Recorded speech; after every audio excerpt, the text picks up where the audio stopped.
आप सभी से आग्रह है कि अपना मोबाइल साइलेंट मोड पर या फिर स्विच ऑफ करें। थोड़ी देर में महामहिम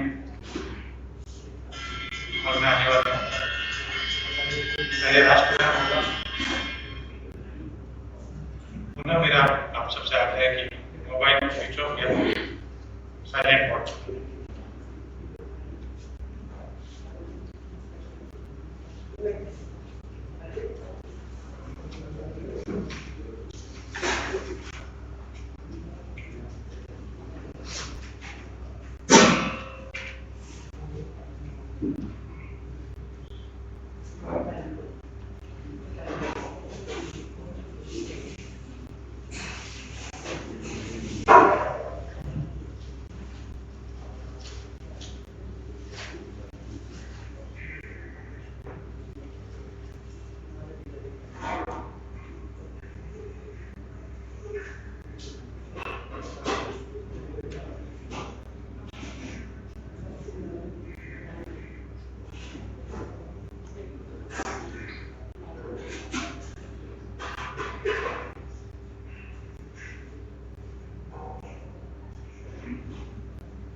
राज्यपाल श्री कलराज मिश्र साहब पधार रहे हैं।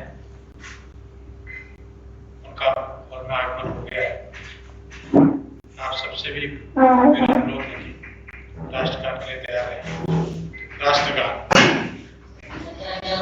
अधिनायक जय हे भारत भाग्य विधाता, पंजाब सिंध गुजरात मराठा द्राविड़ उत्कल बंगा, हिंद हिमाचल यमुना गंगा उच्चल जलधि तरंगा, तव शुभ नामे जागे, तव शुभ आशीष मांगे, गाहे तव जय गाथा, जनगण मंगलदायक जय हे भारत भाग्य विधाता, जय हे जय हे जय हे जय जय जय।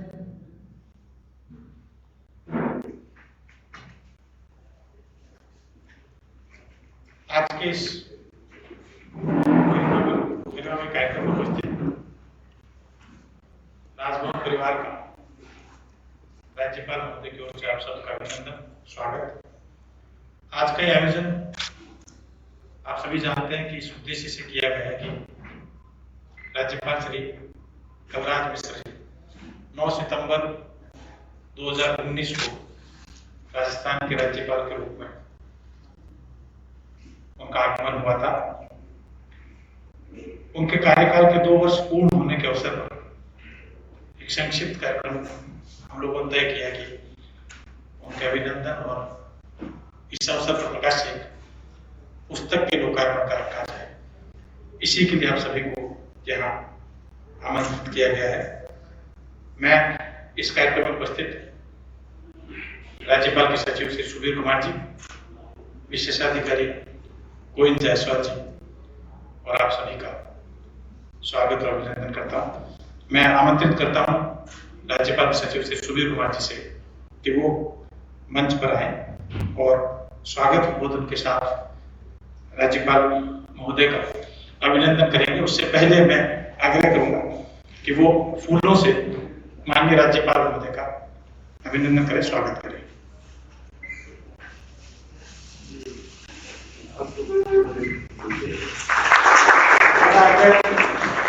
प्रमुख विशेषाधिकारी गोविंद जायसवाल जी से भी वो भी माननीय राज्यपाल महोदय का फूलों से अभिनंदन और स्वागत करें।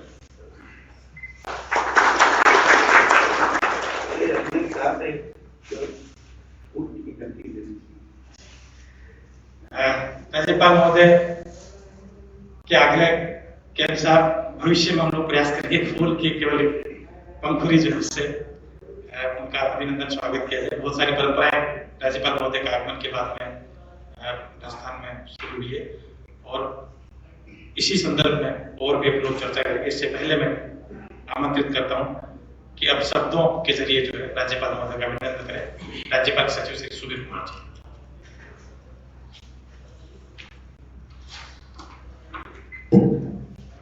परम आदरणीय महामहिम माननीय राज्यपाल महोदय श्रीमान कलराज मिश्र साहब, हमारे प्रमुख विशेषाधिकारी गोविंद जी, निदेशक जनजाति कल्याण श्रीमती कविता सिंह जी, एडीसी साहब, एफए साहब, डीएससी साहब, कंट्रोलर साहब, समस्त अधिकारी बंधुगण, यह परम हर्ष का विषय है कि माननीय महामहिम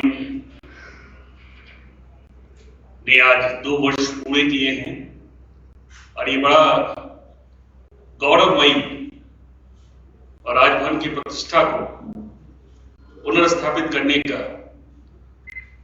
एक पुनीत कार्य माननीय कलराज मिश्र साहब के आगमन के उपरांत हुआ है। जो विषय पिछले कई सालों से मृतप्राय थे, महामहिम आपने इनको नई दिशा दी है। संपूर्ण राज्य में उच्च शिक्षा के क्षेत्र में आपकी पहल ने क्रांतिकारी परिवर्तन लाया है सर। अब कोई उच्च शिक्षा के अतिरिक्त चाहे रेड क्रॉस की गतिविधियां हों या सैनिक कल्याण की अमलगमेटेड फंड की मीटिंग हो या स्काउट एंड गाइड को पुनर्जीवित करने का पुनीत प्रयास हो, WZCC ट्राइबल एरिया डेवलपमेंट,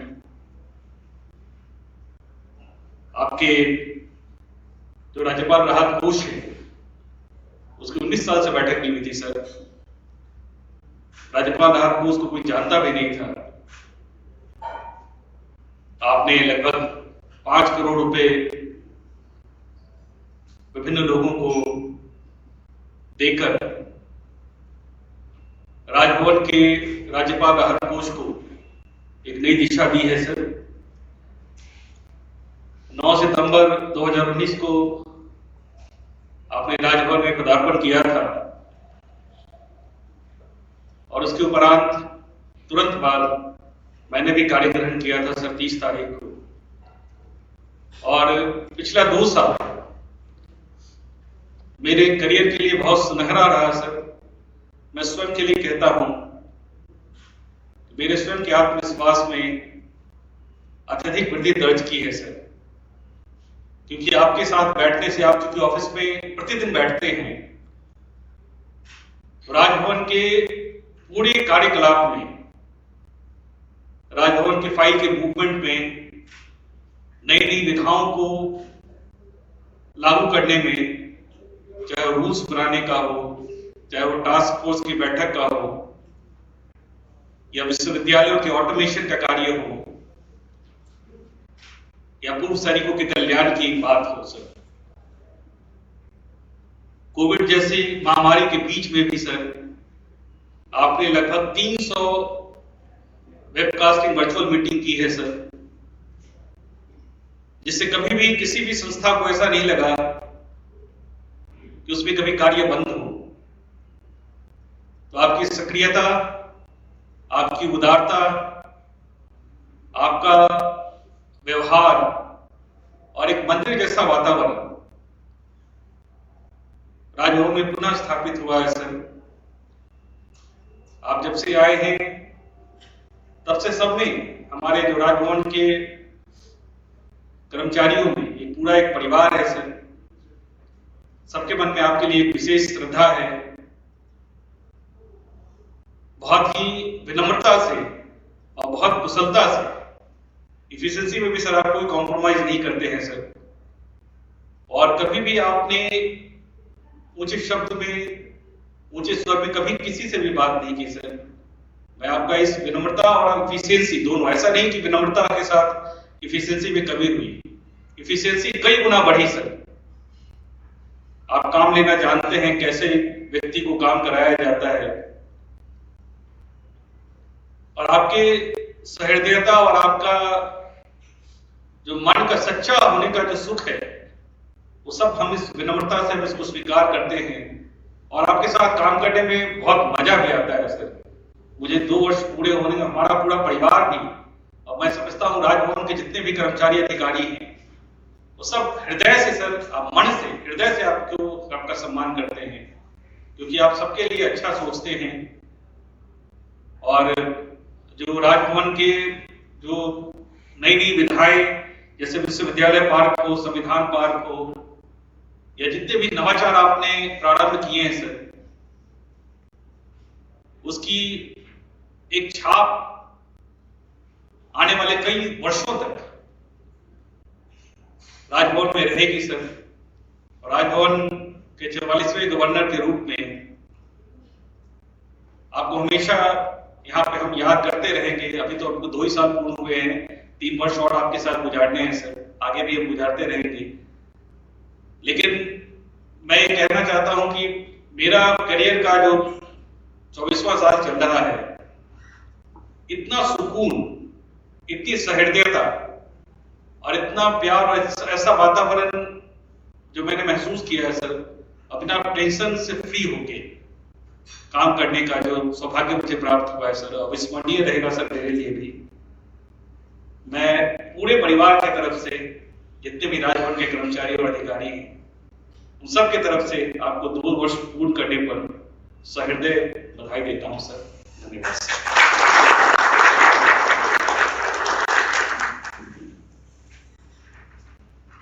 धन्यवाद सचिव श्री सुधीर कुमार जी। ये बात सही है, जैसा कि सचिव साहब ने कहा था कि हम लोग सभी एक आत्मीयता के माहौल में राज्यपाल जी के निर्देशन में निरंतर काम कर रहे हैं, और इसी की परिणति है कि 2 साल पूर्ण होने पर यह तय किया गया कि एक पुस्तक 2 साल के कार्यकाल पर प्रकाशित की जाए।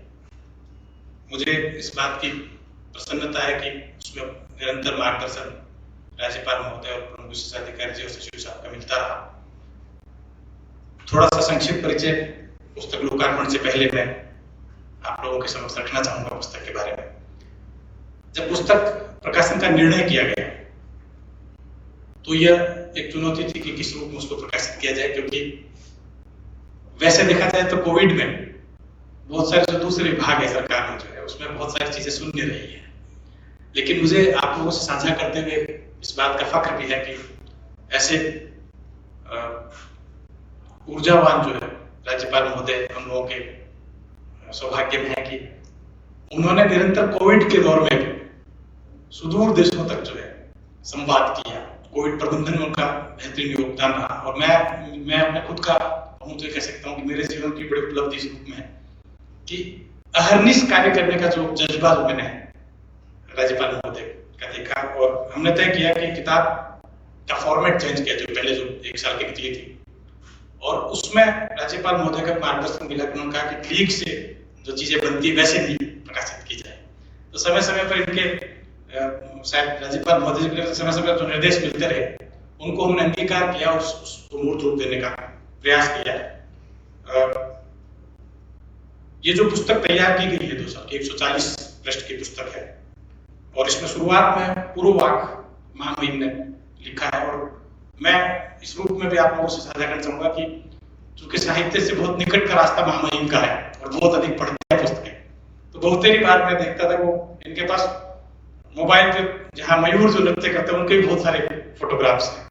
और आप लोगों ने पढ़ा भी होगा आज आर्टिकल जो महामहिम ने लिखा उसमें भी कि बिल्कुल आत्मीयता से भरकर उन्होंने लिखा है। सब कई बार कहते हैं संयोजन हम लोग कर देते हैं, लेकिन जो महामहिम का जो लेखन का जो है, मैं खुद बड़ा प्रभावित हूँ महामहिम से। और वही पूर्व वाक्य जो है 4 पृष्ठ में इस पुस्तक का जो है शुरुआत की गई है। उसके बाद हम लोगों ने देखा कि एक बड़ी पहल महामहिम ने की कि पहली बार अभिभाषण में किसी राज्य विधानसभा में संविधान की उद्देशिका और मूल कर्तव्य के वाचन की परंपरा डाली गई। और मैं सोचता हूँ पूरे हिंदुस्तान में बल्कि विश्व में भी एक ऐसी पहल की हुई है जिसके जरिए संविधान जागरूकता का कार्य जो है किया गया। महामहिम की इच्छा भी है कि ये परंपरा निरंतर चलती रहे, और हम लोग मानते हैं कि उन्होंने जो परंपराएं कायम की आगे चलती रहे, क्योंकि मैंने निकट से ये बात भी महसूस की कि संविधान, संस्कृति और राष्ट्र के प्रति आपका बहुत लगाव है। इसके बाद ये इसको हमने थोड़ा सा दिया। उसके बाद राजभवन का जो सूर्य स्वर्ग में परिवेश है उस पर एक छोटा सा फोटो फीचर टाइप हमने इसमें डालने का प्रयास किया है। एक बड़ा काम ये हुआ राजभवन में, मुझे लगता है पूरे हिंदुस्तान में शायद नहीं हुआ इस तरह का, कि नई शिक्षा नीति जो है उसमें 3 दिवसीय सम्मेलन का आयोजन राजभवन में कोविड के दौरान भी हुआ ऑनलाइन जो है। और उसके जरिए मुझे लगता है कि पूरे हिंदुस्तान में ये पहली पहल थी कि नई शिक्षा नीति को मूर्त रूप देने का कैसे प्रयास किया जाए। वो आगाज जो है राज्यपाल श्री मिश्र जी के पहल से होगा, उसको हमने प्रयास किया कि अलग से दिया जाए। गांवों की जो भूमिका रही है विश्वविद्यालयों में समाज सेवा के तहत, उस पर भी एक अलग से हमने फीचर उसमें दिया है। कोविड प्रबंधन के बारे में दिया है। 2 यात्राएं महामहिम लाने के बाद में, उसके पीछे निहितार्थ अर्थ निहितार्थ था, केवल यात्राएं पर नहीं थी, क्योंकि माउंट आबू से उनके पास रहा। मैंने देखा कि उन्होंने पूरे एरिया को देखा भी, जाना कि कैसे यहाँ की चुनौतियों को कैसे व्यवहारिक रूप में हल किया जा सकता है। और ऐसे ही जैसलमेर में भी सीमा के जवान वहां की जो मरु क्षेत्र की समस्याएं थी उन्होंने जानी। और मुझे ध्यान है कि प्रतिदिन जिला कलेक्टर सौर को जो है वो कोई निर्देश आपकी तरफ से जाते हैं, तो उन क्षेत्रों में मुझे लगता है कि आमूल परिवर्तन विकास के जो है महामहिम के पहल से हुए हैं। राहत कोष का दायरा साहब ने बताया था कि बाहर बढ़ाया है, पहले सीमित दायरे था उसका, लेकिन उस दायरे को बढ़ाकर ऐसे लोग जिनको किसी भी रूप में कहीं कोई सहायता नहीं मिली है उनको भी सहायता देने का जो है राहत कोष के जरिए किया। और पीएम और सीएम रिलीफ फंड, आप सब जानते हैं 2 करोड़ 20 लाख का सीएम रिलीफ फंड में और पीएम रिलीफ फंड में उसके जरिए सहायता दी गई। एक बड़ी पहल, जो कि मैं कलाओं से जुड़ा हूं तो मुझे लगता है कि बड़ी महामहिम ने हम लोगों पे किया कि कलाकारों के संरक्षण का कार्य जो है व्यक्तिगत एक पत्र भी लिखा सीएम के यहाँ पर। उसके बाद में पश्चिम क्षेत्र सांस्कृतिक कला केंद्र का चूंकि नेतृत्व आप ही करते हैं, तो उसके जरिए ऑनलाइन कलाकारों की श्रृंखला आयोजित की गई। और महामहिम के निर्देश थे डायरेक्टर को भी कि किसी तरह से जो है कलाकार जो सुदूर क्षेत्र के, आदिवासी क्षेत्र के हैं, उनको संरक्षण दिया जाए। मैं सोचता हूँ निरंतर ऐसी गतिविधियां कोविड के दौरान आपकी पहल में हुई जिससे कलाकारों को निरंतर संरक्षण मिला। तो उस पर भी हमने एक आलेख जो है शुरू में जो गतिविधियां निरंतर हुई उसको डालने का प्रयास किया। एक हमने दृश्यता भी की है, जो शायद महामहिम को नहीं पता हो, किताब के बाहर होगी। ये दृश्यता है कि बहुत सारी चीजें महामहिम बगैर बताए करते हैं। एक बार सोशल मीडिया में वायरल हो गई थी एक चीज, वो कंबल पे कहे थे मोची को जो है, जो कहीं जाते हैं तो बहुत सारे ये कहते हैं प्रचार प्रसार से दूर रहो, कोई कैमरामैन को मना कर दिया था। लेकिन हमने ये दृश्यता की कि सोशल मीडिया में जो वायरल हुआ है उसको हमने उस किताब में डाला है, ताकि एक सामाजिक सरोकारों के तहत पता चले कि ये डॉक्यूमेंट्स एक प्रकार से हो जाए कि किस तरह से करते हैं। और सैनिक कल्याण, रेड क्रॉस, उच्च शिक्षा में जो और बहुत सारे काम सबको किया है। एक मीडिया वाच हमने दिया है, ये सब हमने देखा, मीडिया ने भी उसको निरंतर जो है प्रकाशित प्रसारित किया है। मैं बहुत अधिक अपने टीम का भी नाम लूंगा कि जनसंपर्क प्रकोष्ठ के तहत जो है सारे हमारे टीम जो उन्होंने निरंतर कार्य किया, और बहुत कम समय में मेरे सहयोगी जो है विवेक यादव सहायक निदेशक, और हम दोनों लगातार वही बैठे रहे प्रेस में जो है। छायाकारों ने बहुत सारे फोटोग्राफ जो है निरंतर हम लोग उपलब्ध कराए। छोटू जी हैं, चाहे देवेंद्र जी हैं, या फिर आकाश शर्मा ने, बहुत खूबसूरत चित्र आप लोग पाएंगे इस पुस्तिका में हम लोगों ने डालने का प्रयास किया। और निरंतर मार्गदर्शन विशेषाधिकारी का मिलता रहा कि एक प्रश्न जो हो रहा था तो बोले इस तरह से करके इस तरह कर लिया जाए। मुझे लगता है एक बड़ी उपलब्धि हम लोगों को रहा कि क्रिएटिव टीम जो है राजभवन में सागर साहब की सारी क्रिएटिविटी बनी रही। तो उस सब के जरिए ये मुझे लगता है बड़ा जो है प्रयास मुझे लगता हो गया है। कैसे ही बनी है तो आप लोग बता पाएंगे, लेकिन प्रयास किया है कि महामहिम के निर्देशन में इसको बेहतरीन किया जाए। ये मैंने संक्षिप्त सा परिचय जो पुस्तक जो उसके बारे में आप लोगों को दिया। मैं आप आग्रह करूंगा कि ये जो हमारा कल्प है पुस्तक प्रकाशन का, जो उसके लोकार्पण कानून है महामहिम करें, मैं लोकार्पण के आग्रह करूंगा। सचिव साहब वो विशेष प्रमुख अधिकारी, विशेषाधिकारी और महामहिम।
मैं आग्रह करूंगा राज्यपाल महोदय से कि वो हम लोगों को अपने उद्बोधन से लाभान्वित करें।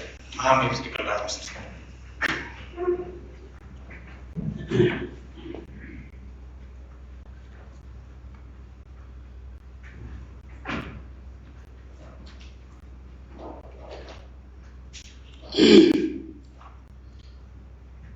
सभी आदरणीय बंधुओं, आज राजस्थान में राज्यपाल के रूप में मेरा 2 वर्ष पूरा हुआ है। 9 सितंबर 2019 को मैंने राज्यपाल के रूप में यहाँ शपथ ग्रहण किया था। उसके पहले मैं हिमाचल प्रदेश में था। जब मैंने शपथ ग्रहण किया और उसके बाद मेरी एक पत्रकार वार्ता हुई थी, तो उस पत्रकार वार्ता में पत्रकारों ने एक प्रश्न पूछा था कि राज्यपाल केवल आराम करने के लिए आते हैं, राज्यपाल का कोई काम और नहीं है। मैंने उनको उत्तर दिया था कि मैं आराम करने नहीं आया हूं। राज्यपाल का जो कर्तव्य है उस कर्तव्य का मैं प्रामाणिकता और ईमानदारी से निर्वहन करूंगा और जो भी संवैधानिक प्रक्रियाएं हैं उन संवैधानिक प्रक्रियाओं को एक मूर्त रूप प्रदान करने का प्रयास करूंगा और उसके अनुसार ही मैंने काम करने का प्रयास किया।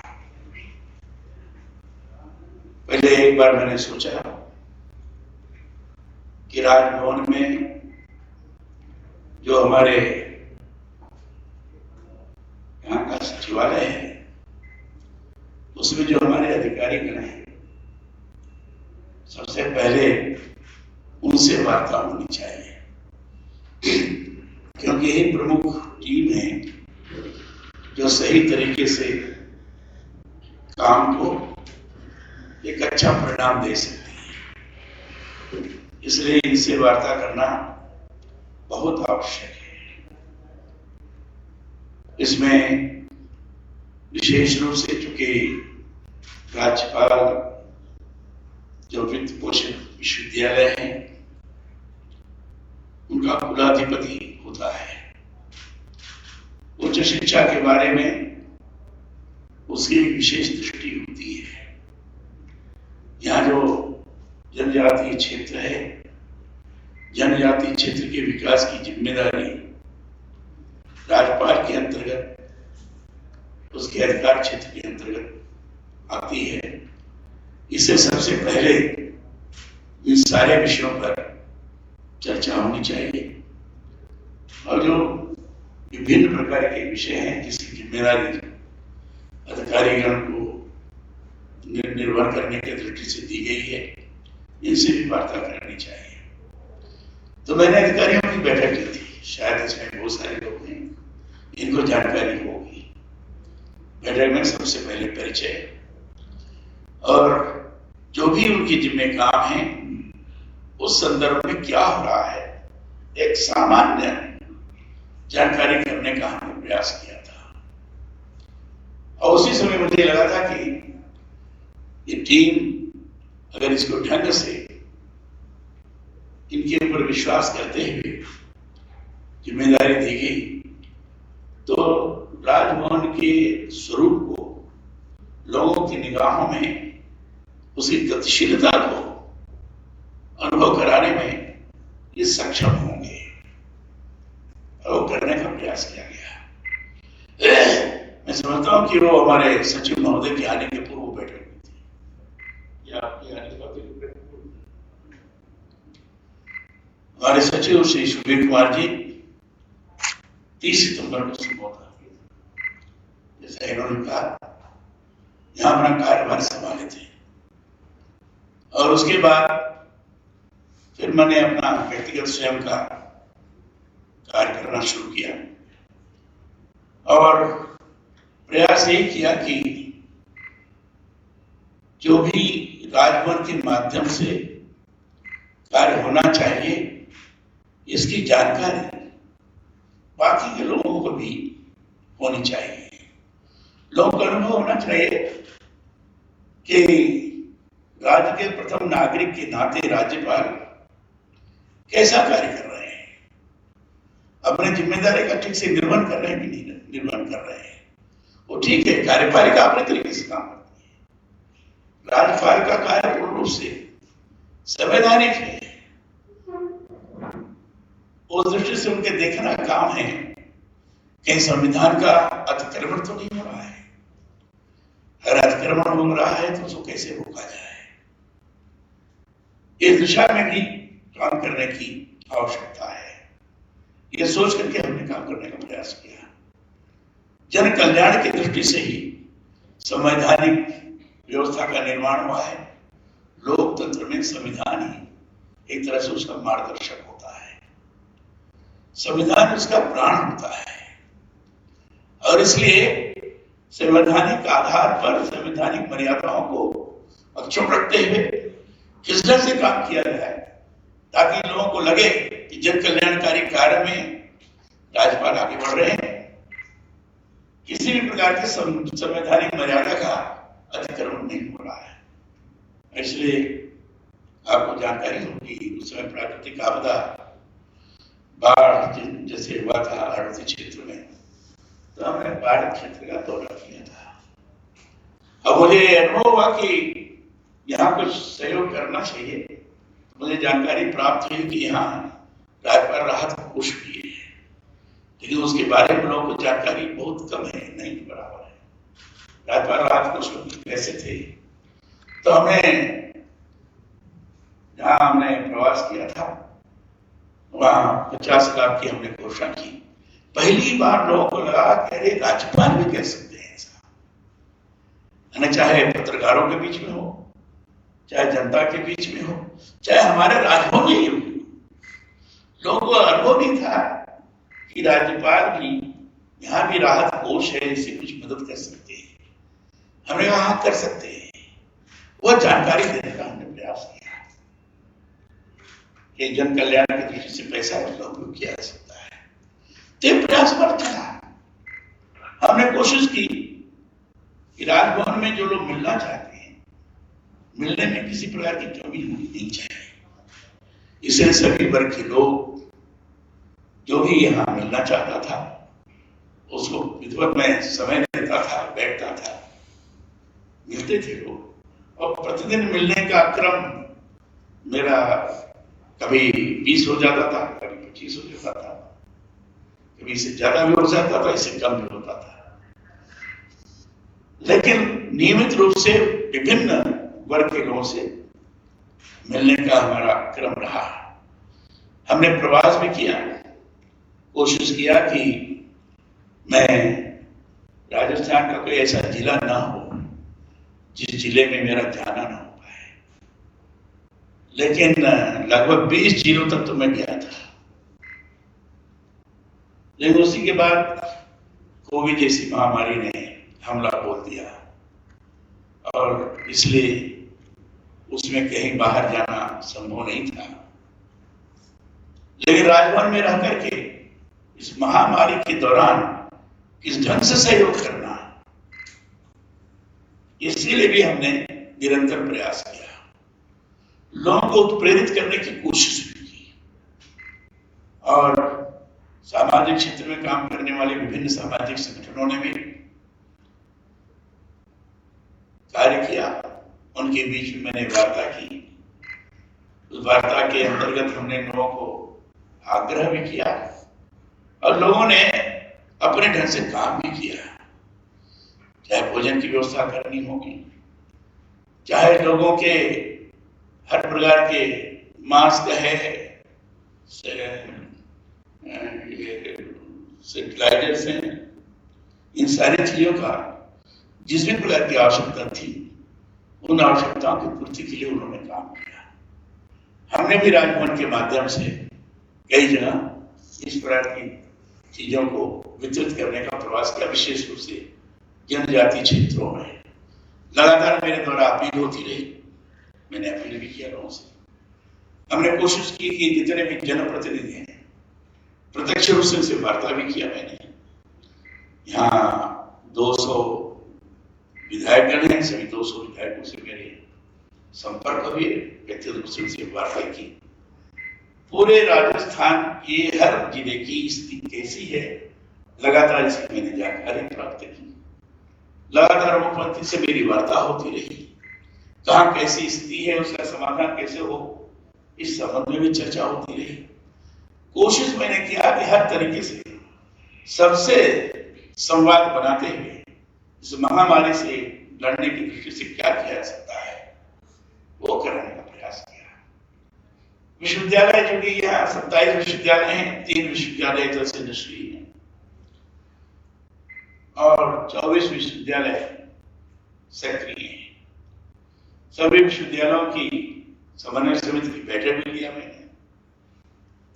कोविड के दौरान समन्वय समिति की बैठक नहीं हो पाई तो संवाद के नाम पर उनसे हमने वार्ता की, कई बार वर्चुअल वार्ता हुई। उच्च शिक्षा की दृष्टि से टास्क फोर्स का गठन हुआ, विभिन्न विषयों पर टास्क फोर्स के माध्यम से चर्चा की जाए, ये कोशिश की गई। स्मार्ट यूनिवर्सिटी कैसे बने इस दिशा में प्रयास भी किया गया। स्मार्ट यूनिवर्सिटी, स्मार्ट क्लासेस चले।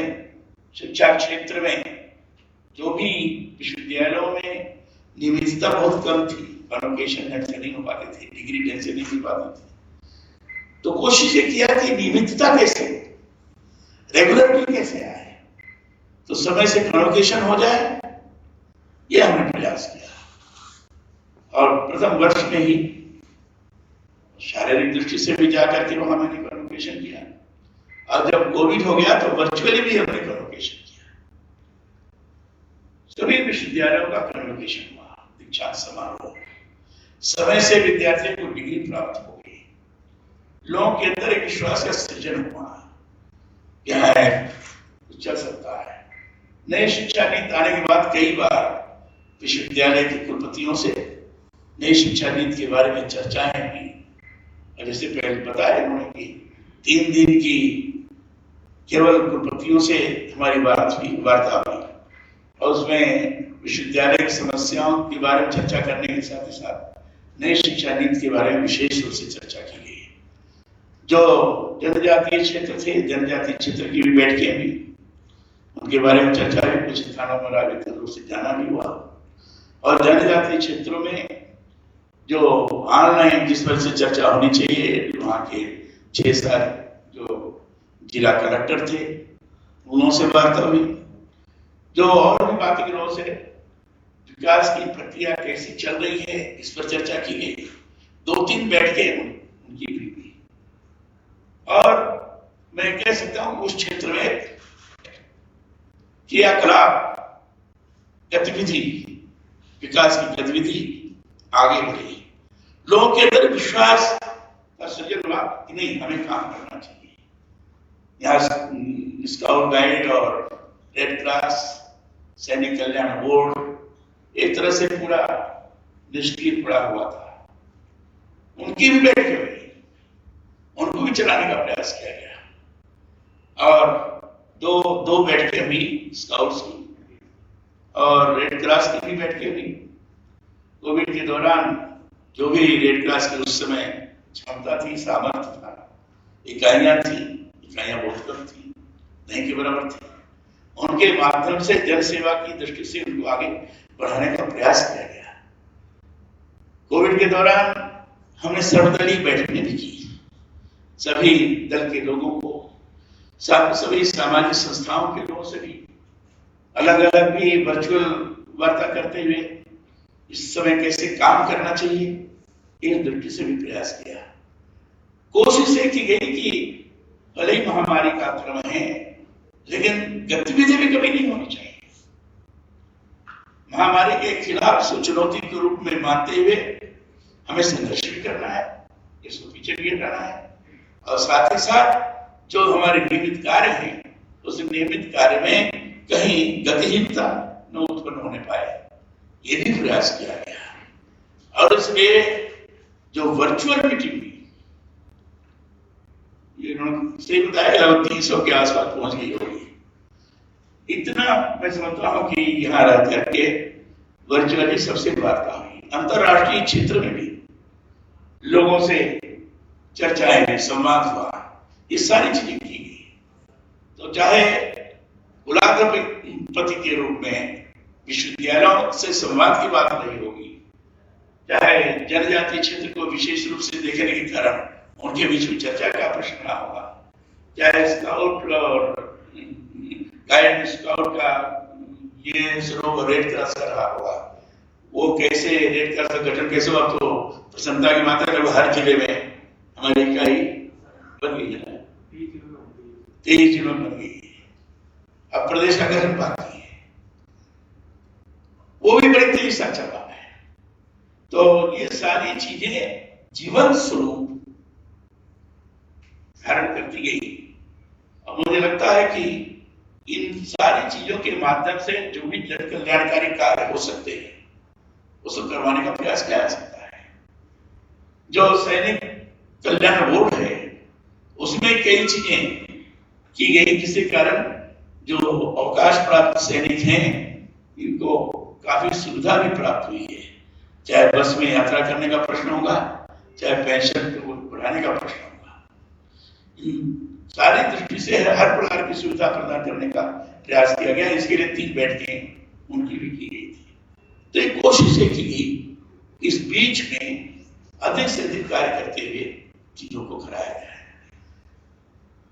कोविड के दौरान हमारे लोग बचे, राजभवन के लोग भी सुरक्षित रहे, सचिवालय के लोग भी सुरक्षित रहे, इस दृष्टि से भी व्यवस्था बनाई गई।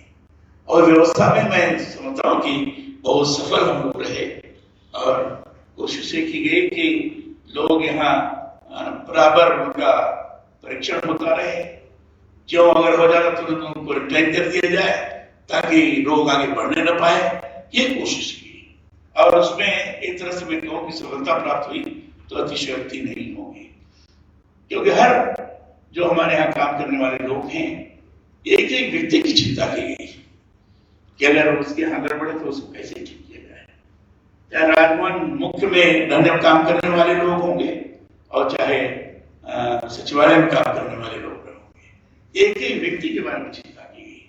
जहाँ बाकी के सार्वजनिक दृष्टि से भी जो अधिकार प्राप्त है उनको ठीक करने का प्रयास किया गया, वहां यहाँ रहने वाले लोगों के बारे में भी वो ठीक रहे, प्रसन्न रहे, स्वस्थ रहे, ये भी प्रयास किया गया। जो सारी चीजें की गई, ये आप सब लोगों के सहयोग के माध्यम से हुआ है।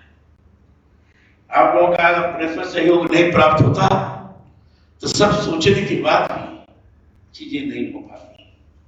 सामूहिक रूप से सबका सहयोग, किसी के प्रति, किसी भी कार्य के प्रति जो जिम्मेदारी दी गई उसे ईमानदारी से निभाने का प्रयास, ये सारी चीजें आप सब लोगों ने की और मैं समझता हूं इसलिए ये जो 2 वर्ष पूरा हुआ है, जिसको कहते हैं 2 वर्ष पूरा हुआ, 2 वर्ष पूरा हुआ और 2 वर्ष के अंदर जो एक सकारात्मक स्वरूप दिखाई पड़ा, लोगों को लगने लगा कि हाँ राजभवन का भी एक अपना एक गतिशीलता है, ये जनता के अंदर भी लोगों को अनुभव हुआ, बाकी के लोगों ने महसूस किया है। लोगों को लगता था पहले कि राजभवन तो ऐसे ही है, लेकिन पहली बार लोगों को अनुभव हुआ कि नहीं, राजभवन की अपनी एक गतिशीलता है। राजभवन अपने कार्य क्षेत्र में किसी भी प्रकार की समझौता करने के लिए तैयार नहीं है। अपने अधिकार क्षेत्र को जो सकारात्मक दिशा में लोगों को एक दृष्टि प्रदान कर सकता है, उसका अतिक्रमण अगर होगा, राजभवन उसको बर्दाश्त नहीं कर सकता। यह विभिन्न कार्यक्रमों के माध्यम से संदेश जनता के बीच में गया और राजभवन के अस्तित्व को लोगों ने अच्छी तरह से अनुभव करना शुरू किया और इससे सबकी दृष्टि राजभवन के प्रति बड़ी सकारात्मक बनी है।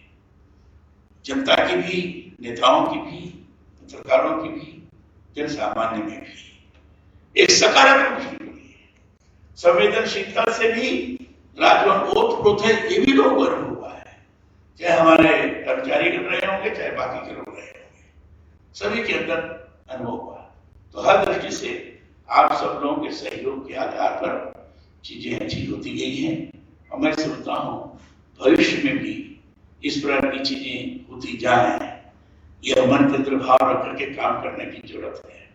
आज चूंकि पुस्तक का इन्होंने परिचय दिया है, पुस्तक में क्या क्या लिखा है ये भी उन्होंने बताया है, राजभवन के अंदर की गतिविधि और साथ ही साथ जो भी क्रियाकलाप किए गए उसके बारे में इसमें पूरा वर्णन है। एक अच्छी चीज पुस्तक में जरूर मैंने देखी कि राहत कोष में कितने पैसे कहां से आए, इसका भी उल्लेख है। कितने पैसे किसको दिए, पूरा का पूरा लेखा जोखा आप देखेंगे, ट्रांसपेरेंसी का स्वरूप आपके सामने एकदम दिखाई पड़ेगा। ये बड़ी चीज है ताकि लोगों के सामने आने चाहिए किस तरह से चीजें हो रही है, तो इसका एक अच्छा स्वरूप भी निर्माण होगा। मैं समझता हूं कि मुझे तो लगा कि कोविड के कारण तो एक दिक्कत रही थी, लेकिन सब होने के बाद भी आप सब लोगों का सहयोग और सकारात्मक सोच दोनों के कारण ये लगा नहीं कि 2 वर्ष कैसे बीत गया, 2 वर्ष कैसे बीत गया लगा नहीं। और इसी ढंग से जो भी कार्य होते जाएंगे हम सब लोग सहयोगात्मक भाव से उसमें जुटे रहेंगे तो बहुत अच्छा होगा। मैं कई जगह प्रवास भी किया, जैसे अमेरिका किया, आपका माउंट आबू भी गया। माउंट आबू को बता रहे थे कि वर्षों से कोई गया नहीं था, 1 सप्ताह वहां भी रहना हुआ, वहां के लोगों से भी मिलना हुआ, वहां के स्टाफ को भी देखने का अवसर मिला। तो जो भी सुधार हो सकता था वो करने की कोशिश की जा रही है। सब तरफ राजभवन इन टोटलिटी इस समय हर तरीके से कार्य करने की दृष्टि से सन्नद्ध है।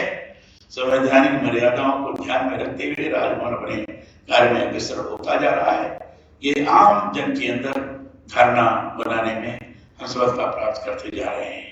सबसे बड़ी चीज जो हमने कोशिश की, संविधान के बारे में लोगों को जानकारी होनी चाहिए और इसलिए हमने संविधान के उद्देश्य का मूल कर्तव्य जहां भी जिस भी सभा में जाता था, मैं कोई कार्यक्रम प्रारंभ करता था तो इसका वाचन जरूर करता था ताकि लोग समझें कि हमारा मूल कर्तव्य क्या है, संविधान के उद्देश्य का भी क्या है। लोगों को पता ही नहीं कि प्रियम्बल क्या है, तो इसकी जानकारी हो, यह दृष्टि से वाचन करना और विश्वविद्यालयों में संविधान पार्क बनाए जाएं और हमारे राजभवन में भी संविधान पार्क बनेगा। शायद उसके लिए तय भी हो गया है और बनना शुरू हो जाएगा। तो इस माध्यम से संविधान क्या है, इतने बड़े लोकतंत्र को जो हमें चला रहा है वो संविधान, उसके मूल में क्या है, कौन सी विशिष्टताएं हैं, इसकी लोगों को जानकारी होनी चाहिए। इसलिए इस बात पर मैंने बहुत ज्यादा जोर दिया है, ताकि वो चीज अगर होगी तो बहुत बड़ा काम हो जाएगा। देश के नागरिक को, सामान्य युवा को ये पता लगना चाहिए कि हमारा कर्तव्य क्या है, समझना कर्तव्य क्या है। अगर कर्तव्य का बोध होता जाएगा तो लोग उसको अपने जीवन में आचरित करने का प्रयास करेंगे। जब अपने जीवन में आचरित करने का प्रयास करेंगे तो लोग तब सही दिशा में चलेगा, विध्वंसात्मक प्रवृत्ति का विनाश होगा। इस दृष्टि से करने का प्रयास किया जा रहा है, उसमें भी सबका सहयोग है। और आज ये आयोजन किया, मुझे तो पता नहीं था, इतना जल्दी आयोजन कर लिया और इसमें सारी बातें की गई। मैं समझता हूँ ये आयोजन केवल एक आत्मनिरीक्षण का अवसर है। आत्मनिरीक्षण करते हुए भविष्य में हम और कैसे इससे बेहतर कार्य कर सकते हैं, ये संकल्प करने का आज का ये अवसर है। उस दृष्टि से हम लोग विचार करके आगे बढ़े, यही कहते हुए आप सब लोगों के प्रति और विशेष रूप से आप लोगों के प्रति हमारे व्यक्तिगत सहयोगी हमारे जैन साहब हैं, विवेक जी हैं, हमारे अजय कुशवाहा हैं, ये व्यक्ति सहयोगी भी, इन लोगों ने भी काफी लगे काम किया है। और बाकी के सब लोग, चाहे हमारे यहाँ का स्टाफ होगा और चाहे आप सचिवालय बंधुओं का, हमारे सभी अधिकारीगण, बाकी के और कर्मचारीगण, सभी लोगों के प्रति आभार व्यक्त करते हुए मैं अपनी बात समाप्त करता हूँ। बहुत बहुत धन्यवाद।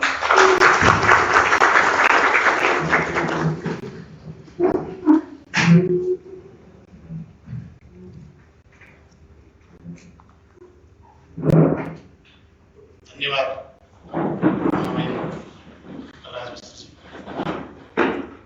ये सही है कि 2 साल हमने जो कहा कि कैसे बीत गए, हम लोगों को बताया था।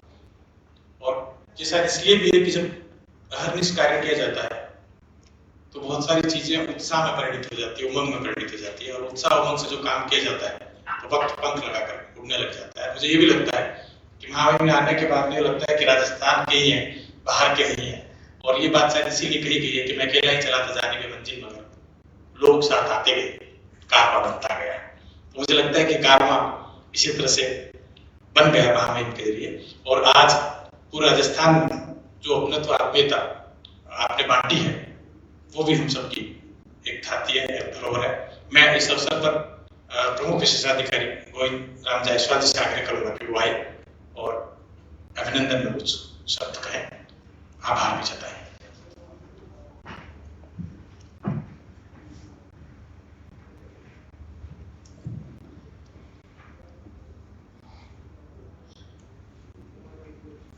परम आदरणीय हमारे राजभवन के संरक्षक, हम सभी के अभिभावक, माननीय राज्यपाल श्री कलराज मिश्र जी, माननीय सचिव राज्यपाल श्री सुधीर कुमार जी, हमारे राजभवन के सभी अधिकारी, कविता सिंह जी, मैडम संजय जी, कंट्रोलर साहब, डिप्टी साहब, हमारे पुराने सहयोगी ज्ञानचंद जी, विवेक जी, ये 2 वर्ष किस प्रकार से बीते और किस तरह से इसके बारे में विभिन्न प्रकार के उद्गार सर ने जो व्यक्त किए, इसमें सभी, इस सब का मूल है सर का मार्गदर्शन। किस प्रकार से सर ने हम लोगों को कार्य करने की प्रेरणा दी। और जो सबसे महत्वपूर्ण चीज जो हम लोगों को सीखनी चाहिए सर से, जो कि हम लोग रोज सीखते हैं, कि किसी भी व्यक्ति की बात को बहुत ध्यान से सुनना और उसको सुन करके एक यथोचित निर्णय लेना। इस कार्य में आप सभी लोग बहुत हर रूप में, हर तरह से सहयोगी रहे। और हमारे सचिव साहब का जिस प्रकार से माननीय राज्यपाल महोदय के निर्देशों का अनुपालन सुनिश्चित कराया गया इस तरीके से, वो काबिल तारीफ है। वो और जगह और राजभवन के संपर्क में हम लोग रहते हैं, हर जगह ऐसा माहौल नहीं। तो आज के इस 2 वर्ष के सर के 2 वर्ष पूर्ण होने पर आप सभी को बधाई और बहुत धन्यवाद। सर्वप्रथम मैं माननीय राज्यपाल महोदय का धन्यवाद करता हूं, जिन्होंने अनवरत रूप से पिछले 2 वर्ष में अनवरत रूप से कार्य किया, लगातार लोगों से मिले, विभिन्न प्रकार की प्रतिकूल परिस्थितियों में भी उन्होंने सभी को हिम्मत दी, पूरे प्रदेश को एक मार्गदर्शन दिया, चाहे वो शिक्षक रहे हों, चाहे विश्वविद्यालय रहे हों, चाहे प्रशासनिक अधिकारी रहे हों, चाहे वो हमारे नेता रहे हों, चाहे जनप्रतिनिधि रहे हों, या हम सब लोग रहे, जो सरकार अनवरत मार्गदर्शन है उसने हम लोगों को कार्य करने की प्रेरणा दी, जिससे हम लगातार कार्य करते रहे। इसलिए आज के इस आयोजन पे सर्वप्रथम मैं सर का धन्यवाद अदा करता हूँ। माननीय सचिव श्री सुबीर कुमार जी का निरंतर जिस प्रकार से उनकी टीम स्पिरिट है, जो इस तरीके से वो टीम बना के कार्य करते हैं, जिस तरह से हम सभी लोगों को साथ लेकर वो एक निर्देशन करते हैं, उसके लिए बहुत धन्यवाद सर का। हमारे जब से डॉक्टर राजेश व्यास आए हैं, हमारे पीआर को एक नई दिशा मिली है। विवेक यादव, डॉक्टर राजेश व्यास और ये हमारे सभी छायाकार, इन्होंने बहुत दिलोजान से इसमें काम किया है और इस आयोजन को सफल बनाने में इस ग्रुप की, डीपीआर की बहुत बड़ी भूमिका रही है। इनका भी बहुत धन्यवाद। कंट्रोलर साहब का, डिप्टी साहब का और मैडम संध्या शर्मा का, इन लोगों का इस प्रकार की व्यवस्था बनाने में बहुत धन्यवाद। आप सभी लोगों का, जिन्होंने भी इस कार्यक्रम को सफल बनाया और जो लगातार 2 वर्षों से अहर्निश कार्य करते रहे, उनका बहुत धन्यवाद। और सबसे ज्यादा जो इन सभी कार्यक्रमों में पर्दे के पीछे रहते हैं, दोनों एडीसी हर्षवर्धन जी और राहुल, दोनों जब से ये लोग, इनका कार्य दिखता नहीं, लेकिन हर चीज की जड़ में यही सब रहते हैं। इन सब का बहुत धन्यवाद और अपने पुराने साथियों का भी, सभी का धन्यवाद, जितने भी कार्मिक हैं, आप सबको बहुत धन्यवाद।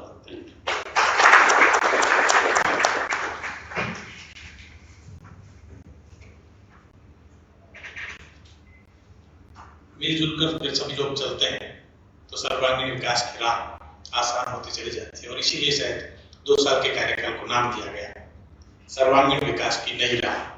और महामहिम ने हम सबका आह्वान भी किया कि हम सभी साथ मिलकर समग्र विकास के लिए कार्य करें। आज का यह आयोजन बहुत बेहतरीन रहा और आप सबका सहयोग, आप सभी आए इसमें, आप सबका आभार।